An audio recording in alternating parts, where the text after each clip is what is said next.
All right, we're starting assembly, and I thought I'd go over a couple points on these flatheads. If you ever have to change the coil pack, you do have to pull the flywheel, and you have to loosen this plate, because back here, the keel wire, there's a little notch right there that the keel wire rides in, and on your plug wires, they ride in here, and then there's a I don't know if you can see it, but there's a like a heat shrink area right there that you want to make sure that that's up in that slot. Okay, and then once that's done, you can go ahead and I'm just going to snug this down, pull it all the way back, and then we're going to tighten these down.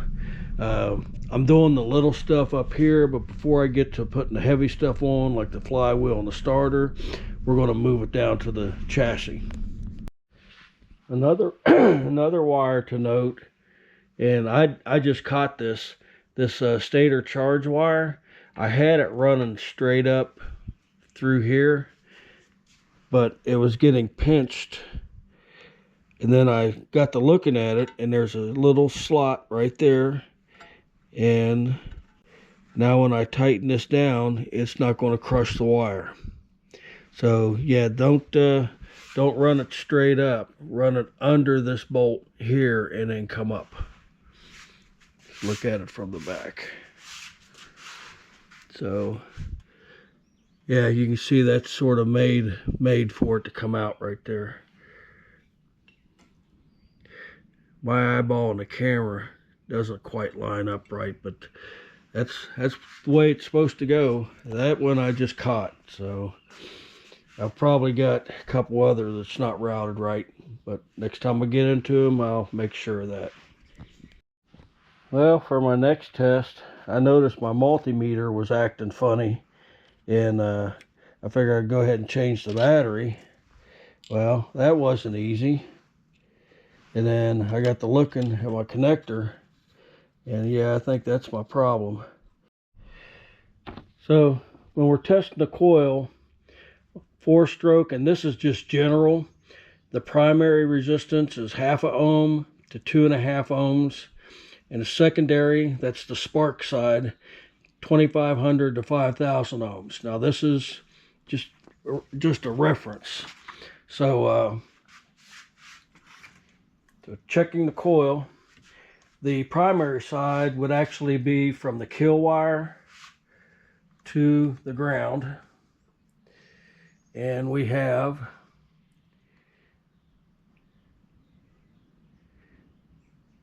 1.6 ohms, so that's good. Now interestingly, what I found on this coil is to check the primary side, you have to go from one plug to the other. And let me get over, and there's a little K up there, you can't see it. So we got 4,890 ohms. So yeah, we're in the ballpark there. The next test I want to do is make sure that the stator is grounded. So we're going to stick one lead in there, and we're going to come over to ground.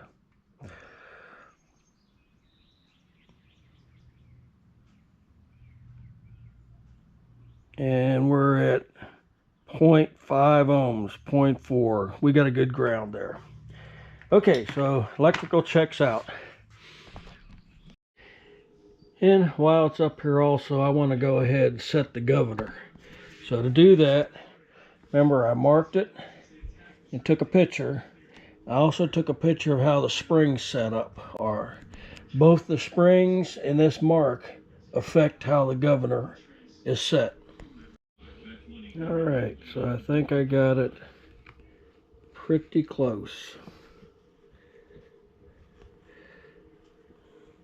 Yeah. So your governor only has this much play. So that's not a whole lot, but that controls the throttle on the carburetor. So with the help of pictures, this part was fairly easy to do. So now we can check the operation this is the idle stop right there. You see how it pulls the governor back, and that would actually close the throttle to the idle screw. So then as you advance the throttle, now you can feel the spring kicking in down here, and it gets harder and harder and harder. So yeah, that's working properly now. So I think the last thing I want to put on now is the intake, because it has to have a bolt put in it that's going to sit right here, and you can't get to it. I mean, you have to pull the intake to get the bolt in. You'll see what I mean here in a minute. Okay, so a couple minutes of sanding. We got all these nice and cleaned up. You wouldn't believe there was anything on there, would you? Okay, thought I had the right bolt. Now we do. So you want to put that bolt in there now, and then we'll drop the intake down. So as you see, that carburetor bolt, you can't put it in unless you pull the intake. Either that, or you got to pull this back off. And so it's just easier just to remember to put that bolt in there first. So next up is the manifold screws. Yeah, I looked for some replacements and get these started. Alright, all buttoned down. I think I'm going to go ahead and put the carburetor on it while it's up here. It's just easier to work on while I'm at this level. Alright, with the carb installed, we just want to do a final check. Yep. Alright, so now I'm going to move it over to the chassis. Guys, I need to pause here. I gotta go mow some grass. It is getting seriously out of hand. Yeah, we'll work on this evening. Helps to push the clutch down.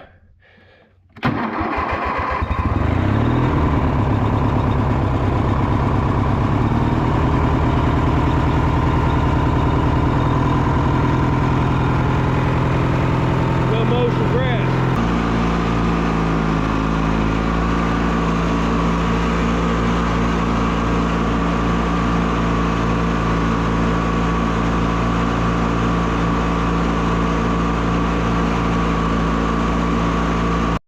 I hit the bird feeder. Let me go pick it up.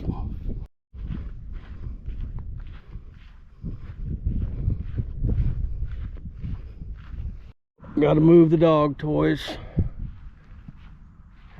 And look at this mess.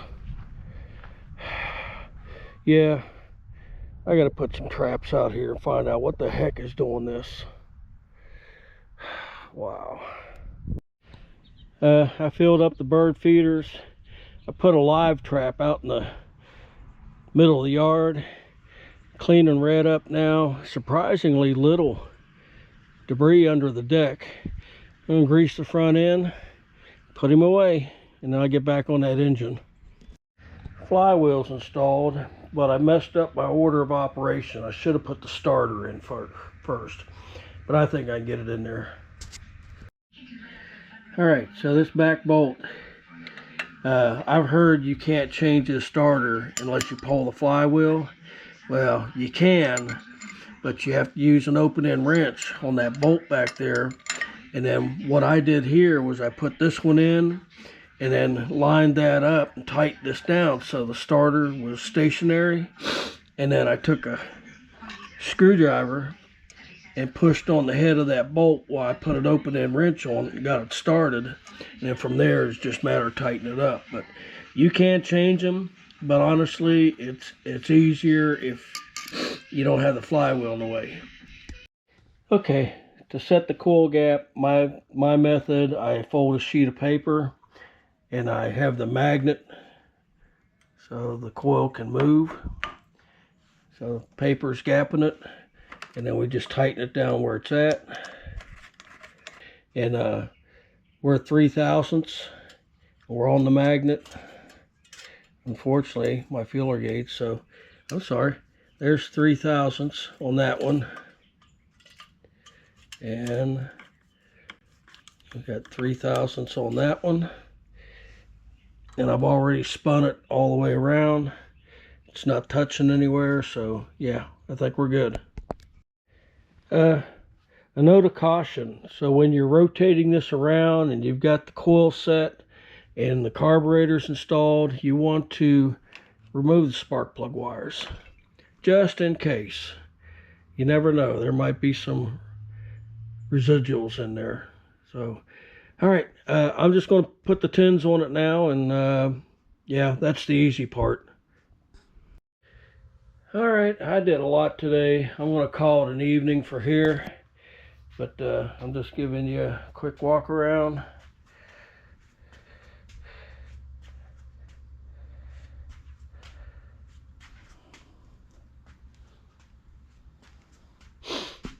So there it is. Honestly, we got to bolt it down, and this is all that's left that needs to go on it.